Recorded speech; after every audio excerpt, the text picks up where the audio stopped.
My name is Andrew Young, and this is my wife Jen, and we've been attending the Well for about 10 years. And we just had the opportunity to go on a missions trip to Haiti. We took our 3 kids with us, and we had a great time watching what God's doing in the country. Our oldest is Joshua, he's 17, and then we have a 15-year-old girl, Angela, and then our youngest boy is Jeremy. My name is Jeremy, and I'm 12 years old, and I was actually adopted from Kenscoff, Haiti. When I heard that we were getting Jeremy, I was super excited, and I was like, I finally have a brother that I can talk to and I can share with, because, I mean, yeah, she's my sister. I wasn't good enough. And we got there, and they opened up a door basically, and they walked us right in. And to Jeremy, they said, "Umama, upapa," which is your mom and dad. His head had just been newly shaven.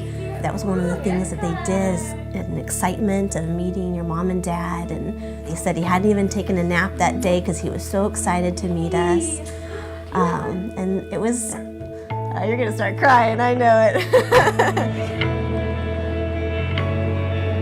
So then 8 years later, after bringing him home, we saw that the church had taken a couple of men's trips to Haiti, and I just said, man, what would it be like if we could go back, you know? That's just been in our heart.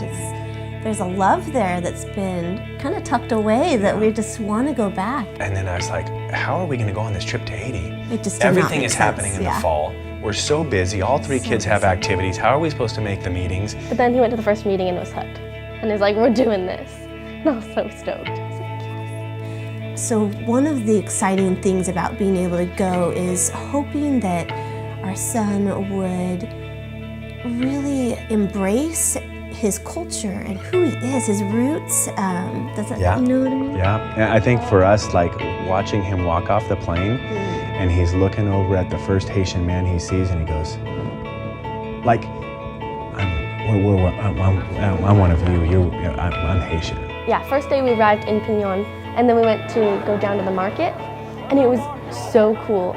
Like, as you're walking, there'll be like some person with a wheelbarrow going through, and so you're just kind of like trying to get out of the way, and then there'll be like a donkey or a motorcycle even. There's no bubble boundary at all. No boundary. For their way of saying hi is by honking 20 times. You're basically turning a 2-lane road into a 4-lane road, and there's motorcycles driving through everything. And there's tap-tap buses, there's motorcycles. We visited each orphanage. There's something about kids that you don't necessarily have to speak the language, and they find ways of connecting with other people. And so I think for our 2 older ones too, just being able to jump in and just start playing with the other orphans that in the same area that we were at. You know, you can play soccer, and so it doesn't matter if you even know the language. You can get beat by anybody playing soccer. But as adults, we often feel awkward if we don't speak the language. How do we talk? But they just went in there and started playing. And Joshua loved hanging out with the boys and doing sports. And We played a little basketball with the kids. we were able to ship over a basketball hoop, so we've tied that to a tree. No backboard, just a hoop, and it was the best basketball game ever. that was fun. That was cool. I got to see Jeremy in his own passion for sports, basically. We are doing a USA versus Haiti soccer game, and I wanted to play with the Haitians because I knew they'd probably win. They destroyed us. It was not even close. So at the orphanage in San Rafael, we got to nail polish, and I was like, which color do you want? And then they were like, no. They're like, we want to do yours. And I was like, oh, okay. And so I was letting them do it, but I felt so confused because I was like, I'm here to serve you, but it feels like you're serving me. I just had to realize that me giving my time to them is building a loving relationship. And then those same girls, like, we just stayed together the whole day. It was awesome. Like, we didn't even have to talk to each other. It was just through time. He was loving on all of the orphans and playing games, and the older kids. It was just incredible. He was just right in there getting In this element, yeah. They had like a pouty face and everything, but when you said bonjour, they just started smiling and saying thank you. You made my day.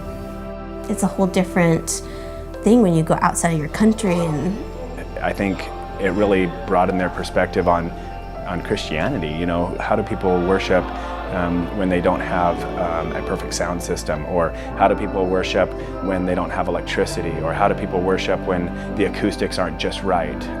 So hopefully for our family, that's broadened their understanding of who God is. You know? Even though they had almost nothing, they were always so positive and encouraging, and just it's the trust and belief in God that and the community that they have it's so beautiful.